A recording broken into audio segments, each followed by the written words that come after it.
What's the deal? It's your girl Finesse, and you got Street Nerd. You know what I'm saying? We out here, Love Money Betrayed. We need y'all to go tap into that interview and go check us out. Yeah, straight like that. You did.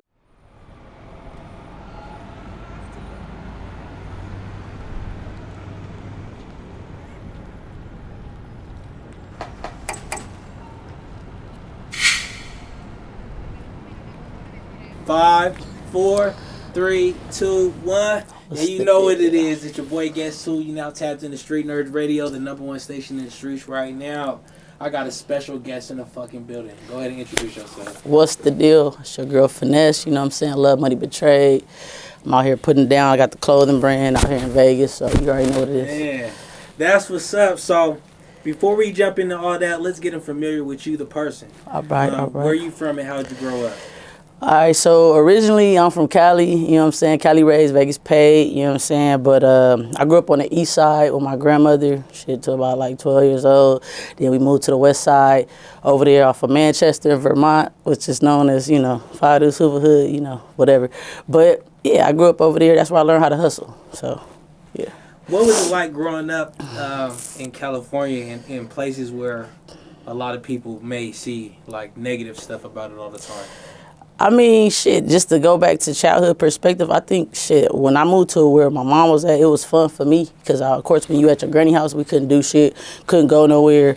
You know what I'm saying? It was kind of like on lockdown. It was just always school, focusing on that. But when I got to my mom's, there was more freedom. She was a nurse, you know what I'm saying? So she was gone most of the time, working long hours. And shit, it was just fun. We'd be able to go outside with your friends. You playing basketball. We jumping on mattresses. You know what I'm saying? Like bike riding. It was just fun. You know what I'm saying? So I think growing up in Cali, for me, it taught me a lot. Just being able to meet different people, different aspects, hustlers. Of course, you know, it just, I think I would say more so, it installed in me to be able to be the person that I am now. Like, I know how to do for myself. You know what I'm saying? I don't need no handouts, nothing like that. I just always knew how to pretty much grind and just figure it out. So I think that's what that's what it helped me with, you know what I'm saying? What is one of the biggest misconceptions about where you from? I feel like they feel like, you know, when you come from a fucked up environment, that becomes you, and that's the truth. It could become you, but I think it's two different streets. It's gonna be two different lanes. You got the ones that's gonna consume them, then you got the ones where you like, I don't like this. This ain't me. I don't like how it's going, and you be the opposite of it. So you use your pain, you use your struggle, and you really suffice through that, and you push through it. You know what I'm saying? So I look at it like that. Like, I think about those past days where it's fun back in the hood. Not that I want to be there, but you know, where we at now, and it's it was some good moments, you know, that you want to cherish, but you don't know that till you outgrow and overcome that. But that's what I say. Fashion. You know. When did fashion become a part of your life? Not when you started wanting to make clothes, but when did you feel like, I really put this shit on? I mean, I would say fashion for me when I was age 12, you know what I'm saying? I met my best friend, the nigga Toke, you know what I'm saying? That's my CEO, that's my right-hand man. Shit, we was 12 years old, back on that block, you know what I'm saying? Growing up on 88th of Vermont. And she played basketball for Weingard, YMCA, you know what I'm saying? That was one of the things, little studs growing up.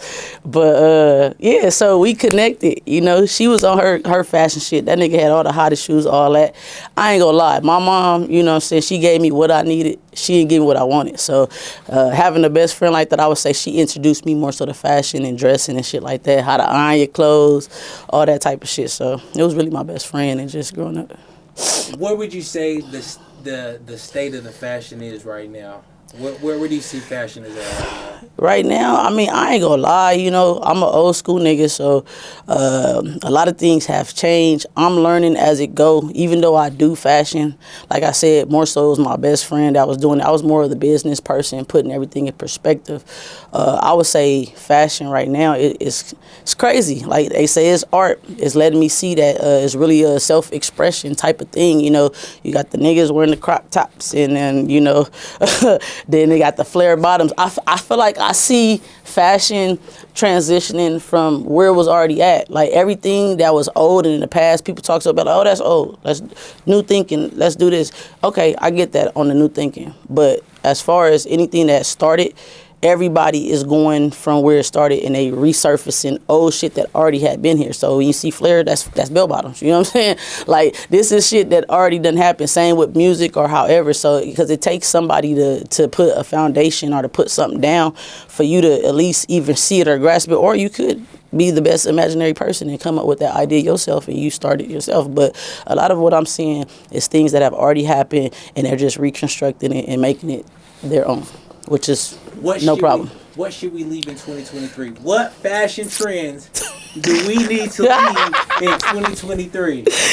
I don't know if this is considered a fashion trend, and no disrespect, I don't judge nobody. I let everybody be who they is. I encourage that through my brand, like, be who you want to be. But honestly, I would say well, this is going to sound contradicting. Me being a woman, you know what I'm saying, but still dressing like a male, and then seeing a lot of male who are, sometimes they are acting like women, and sometimes they're not. They're just straight males. But I would say leave some of that shit for the ladies. Like, leave getting your nails done. And yes, the crop tops, the shirts is getting shorter and shorter and shorter. I have yet to make one of those, but I feel like I want to because it is, you know, trending or however you want to put it. But at the same time, it's like, I don't know where this is going. You know what I'm saying? So I feel like leave the painted nails, like the designs. I get it. I don't come up with whatever excuse you want to say, you know, why you got them. It's fashion, it's art. No judgment, but leave it alone. Like, let the women get their nails done. Let the women get their hair done. It's like the males have transitioned a lot on the female side. Like I said, it's contradicting. Eat me up all you want to on this shit, because it's like, how you gonna tell me and you a girl, you dress like a man, whatever. I don't know. I feel like my trend was right here and then now y'all right here. Yeah. I just keep, you know, so all right. That's what I got. Leave the fucking nails, the painted nails. Like, just if you gonna be a man, get a fresh manicure, get that shit buff. Yeah. Now, your clothing brand. Love, Money, Betrayed. Yes. What was the motivation and inspiration behind that? Man, so look, I got to close my eyes on that. So I started in 2014. I started a e-commerce store, you know, online store. At the time, it was called Dumb Crees, because back in the days, Crees was like this word resonated in Long Beach. It was these young dudes, they skateboard and all that shit.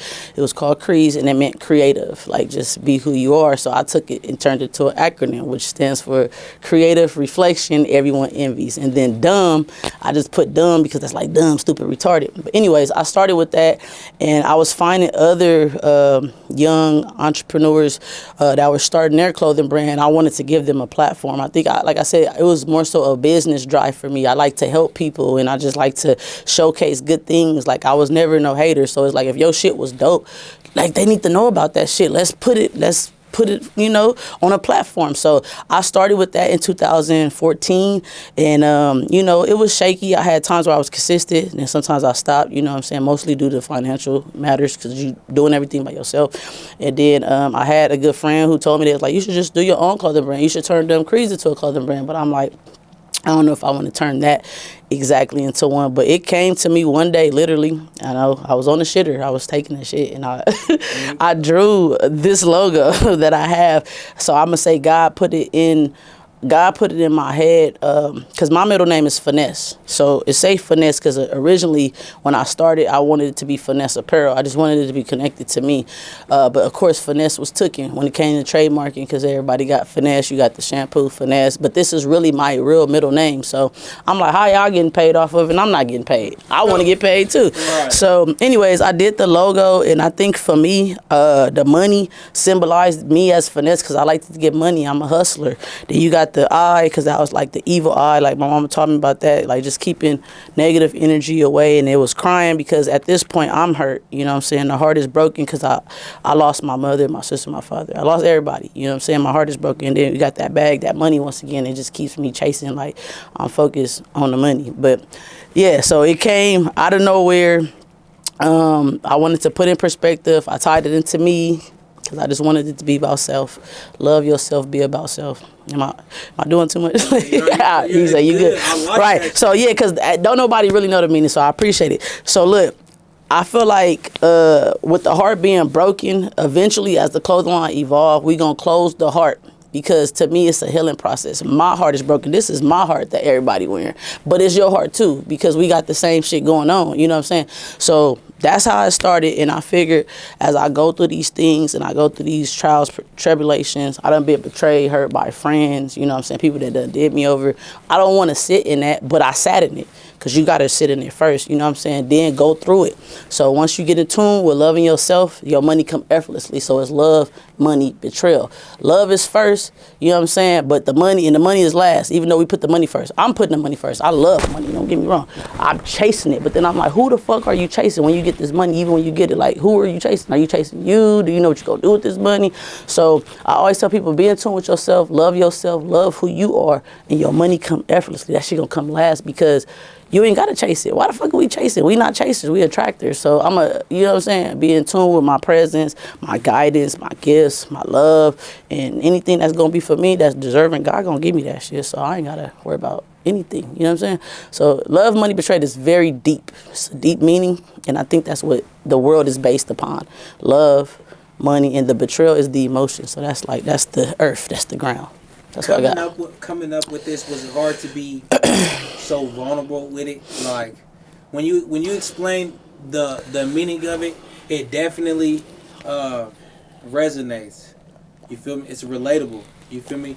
Do you feel like being so vulnerable with this and telling your story about it, how does that help you out with your healing process? I think that I've been vulnerable a lot, but not so much vulnerable in front. Like, I got times and moments that I have, because sometimes God gives you no choice. But I feel like, I need to do that more often, which is what we starting here today. But I don't have a problem with being vulnerable. I got okay with it. I got comfortable with it, because I had to school myself in that. And like I said, God gave me no choice. He took my mom, my sister, my father. He took everybody. That nigga left me alone. He said, you ain't gonna pay attention to me? You ain't gonna pay attention to me, then you ain't paying attention to no fucking body. You know what I'm saying? Because I was wondering why that happened to me. You hear about it, then it was like 1, 2. It was just like a domino effect, and I'm like, damn, this shit crazy. Like, it's not for me, but then I was built for it. It was definitely for me, and then now I run into hella people that done lost their parents, they siblings, however, and now I'm able to show them how to show up, because I done already did this shit, you know, whether if it's going to the gym, reading, educating myself, you know what I'm saying, standing down on certain things. I don't mind crying. I don't mind telling people how my heart feel. I don't mind doing none of that shit, because a lot of shit is just fake these days. Nobody want to keep it real. Nobody want to be vulnerable, and I get why they don't, you know, because they spill into you and then confine into you, and you go run and tell somebody else, laugh about the shit like it's funny, or however the case may be. And that's cool, but that's just not me. It's never been on me. I'm not going to judge you for what you do. I'm not going to laugh about your situation, because I done had all of them, and if I haven't, I might. You know, and I just wish a lot of people would be able to think in that mindset, but I think all that shit comes with timing, and it comes with knowledge, growth, whatever. So my situation can't be yours. I can only tell you, but I can't make you feel it. You know, so I'm okay with vulnerability, and I just learned that through my healing. You have to be vulnerable. You have to sit in the betrayal, the hurt, in order to move forward. That's why it's that first. Betrayal is actually in the middle, but it comes first. Get through that, and then love yourself, because you have to understand everything that you've been through to get to where you at, to get to who you are, and then so on.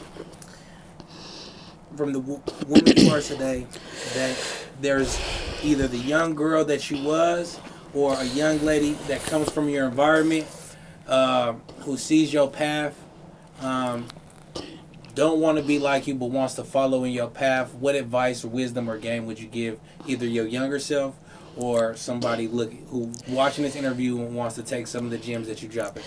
I would just say, for your younger self, well, for me, I would have told myself, shit, like what would I would have told myself as a young age? I'm just like, shit, just trust you.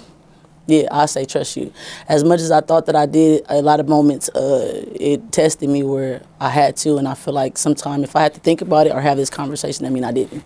So I would say trust you more. Trust whatever your thoughts is. I mean, even if they're wrong or right, God gives you the answer right away. He gives it to you. We're second guessing the answer that he already knows. So I would just say trust who you are. Stay consistent. That's me for business, because I always had so many ideas. I was all over the board. I didn't know what to do. So it's like you have all these great ideas, but you're not finishing any of them. So staying consistent, and just love you. Like, yeah, love other people, but you can't do that if you don't love who you are. So consistent, trust yourself, and love who you are as a person. That's it. The business aspect of the clothing. What would be the biggest lesson you learned so far? I know there's going to be more coming, but what is the biggest lesson you learned so far? The biggest lesson is planning. That's my problem right now. Next year, my goal is to go into planning, because a lot of shit can look planned on the outside, but a lot of things are really just like you winging that shit. You just going with the flow, because I don't know everything about business. I'm not going to sit here and act like I know everything, because I don't. I don't think nobody does. If you did, you'd be dead. But so planning, just knowing, having a plan, having an execution, whether if it's like a month worth of planning, you know, or 2 weeks, whatever. Just plan something, write down some goals. Now that I've done, but like I said, it's just having a plan. That's it.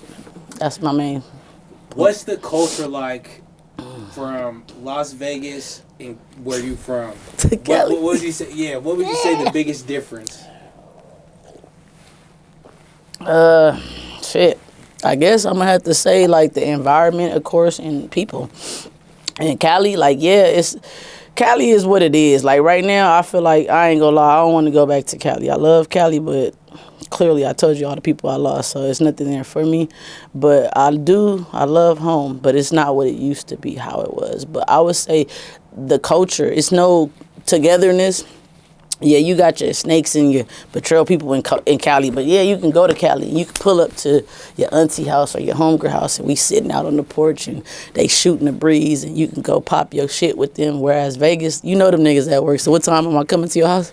Like, you know what I'm saying? Like, it's just the togetherness, I think, and like Vegas is so many, it's a tourist spot, so it's people that's coming in and out and going. You'll meet a motherfucker, and they was cool as fuck the night before, but then now they back wherever they going. You know, they not there no more. So I would just say the people and the culture, I don't feel like Vegas got no swag. I'm going to keep it hot with you. Hell no. They don't got no swag. And I'm going to stick with that. And whoever that want to challenge that, then challenge it. Nigga, you be that one nigga that's challenging. I hope you go get the rest of them. But we already know when you talk to Cali and you know about Cali, you know where shit is resonating. You already know where shit popping off at. You already know how things sound and how niggas is coming. So, yeah. What makes California such an influential place, you feel like? I mean, shit, I don't know. I would just say that's the land of the rich. That's where everybody wanted to go so fucking bad, you know. Everybody, like, you know, they wanted to go to Cali. I mean, the land of freedom. I'm not saying that it's free, but I'm just saying that's the hype. You know what I'm saying? Like, they felt like they had more opportunities there. I think for Cali, because you got the palm trees, of course, you got the weed, you got the sun, you got that good weather, you got Hollywood. That's where all the actresses and actors, and that's where shit is popping off at. You know what I'm saying? They just now, they got Atlanta and, Miami, and then whatever these other places. And clearly, I already named those, so I ain't got too many places. But, you know, they got these places that's now, they like, oh, be coming to Hollywood. We been Hollywood. All you got to do is go straight up La Cienega, go up to the hill. You know what I'm saying? And you up there, nigga, like, so. 2024. Yeah. What is it? What is a New Year's resolution or a goal that you have set for yourself in 2024 that you wanna see executed? Man, I ain't gonna hold you. I go back and forth with the whole just exercising, eating good. I want a better diet for myself, you know what I'm saying, and better workout. Y'all can see this shit, and hopefully I've changed since then. And I say that because I'm not gonna sugarcoat shit like, yeah, I'm gonna do it. But I know I need to do it. So I would say me eating healthier and working out, and it ain't even got to just do with that. It's just the eating healthy part. Like, I don't know if nobody is recognizing the world these days, the food, the ingredients, how shit is changing. Your favorite fast food place, they not making shit the same no more, and that's because you got the shit with the environment. I mean, the government and the pay cuts and the losses, and people got to find different ingredients. It's a lot of shit that's just really not healthy. And I'm a mind person. I'm a mental person. So it's like, thank God, if I don't have anything else, I'm glad that I got my mind. I'm still in good conscience. I'm still in good thinking. Like, I'm not going crazy. So I feel like you have to feed yourself healthy. You have to take care of yourself, exercise, and you got to have that in order to operate. It strengthens your mind. You know what I'm saying? So I would say working out and just getting in a better eating habit, not feeding all the bullshit that they giving me. How I'm eating all the food, but then you a lying ass nigga and I'm not getting fed that. So I already know you full of shit. It's love, money, betray, but I'm letting them betray me all day, giving me all this fucked up food. You know what I'm saying? Like, I'm eating all this bullshit, so I would say that. You know what I'm saying? Cut the bullshit. Let's eat healthier, be healthier, so we can mentally think healthier and stay above. So, what is the biggest misconception about yourself? Misconception? That maybe you've heard in passing, or that somebody said, oh, this is what they feeling like about you. You feel me? What would you say the biggest misconception is? Which is weird. I don't know. It's probably long ago. If it's a new one, I don't know about it yet. But I would say motherfucker be like, you cocky, or you got a lot of hoes, you got a lot of bitches. I don't know. I would say cocky just come with confidence. Most of the time, I'm probably not always is. But if you think that, then that's what you think of me. And hopefully you think that of yourself because you see what you see. And shit, all the hoes, like I could have hoes, but I don't choose to have them. They a headache, you know what I'm saying? I keep one bitch and that's it. I'm cool with that. You know, I don't got time to be trying to check around with everybody. But if I was a pimp, you bitches would be getting pimped on. You will be paying me, and that's just what it is. You know what I'm saying? Sure. Or whatever, however it go. Now, from the outside looking in to Las Vegas, what is a big misconception about Las Vegas out-of-towners have? Thinking that it's a party city, thinking that motherfuckers just turn up and do whatever. Like, yeah, you have your fair shares when you get here, because it's like a dog in heat, or whatever the fuck you want to call it. Whatever you try to get your dick with, you want to rush and go hop out, party, go to the clubs. Yes, the first year I did that. By the second year, it was like, okay, now we got to find a job. By the third year, we still got to pay rent. So you get motherfuckers that pull up and they're like, I'm in your city, and I'm like, all right, cool. You know what I'm saying?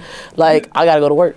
Nigga, so what are you telling me? So the biggest misconception I would say is thinking that just because it's a sin city and it's a fun place, if you're living here, yeah, we have fun when we have fun, but most of the time we take care of business. And what I will say is Vegas is a stable place. This is, if you do, you know, if you, the surrounding areas or not, you want to come to Vegas, I think it'll be good for structure as far as, you know, being stable, getting your shit together, having opportunities when it comes to work. I'll give Vegas all those things because that's what they gave me. You know what I'm saying? So, but it's 7 years, I'm ready to go.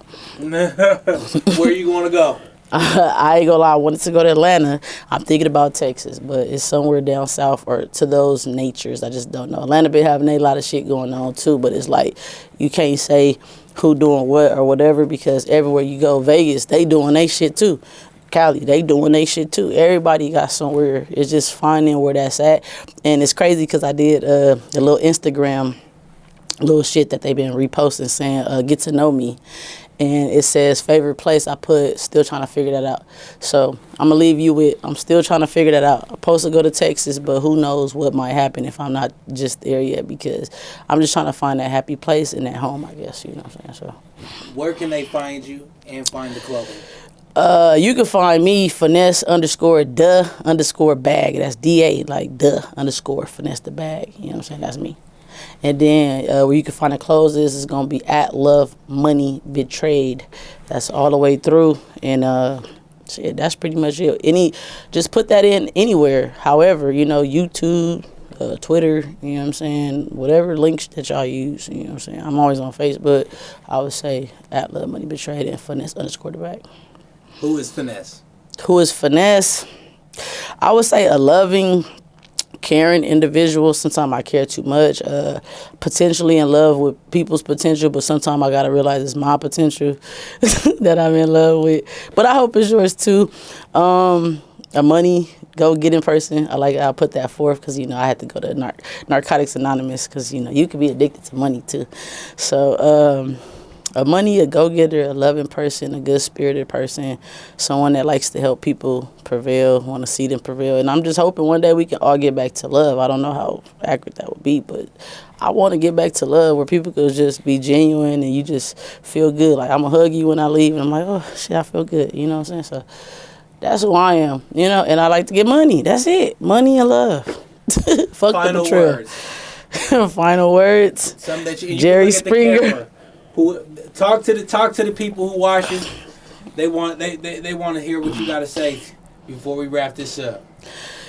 My final words, I would just say, like, love on the people, of course, that you have that's here. You know, don't take shit for granted. Don't take them for granted. Don't take you for granted. You know, I said that backwards. Don't take you for granted. Don't take them for granted. Because you always want to put you first. God, you, and them. Just be real. Be authentic. Be in your feeling. Like, love who you are. Like, be intentional.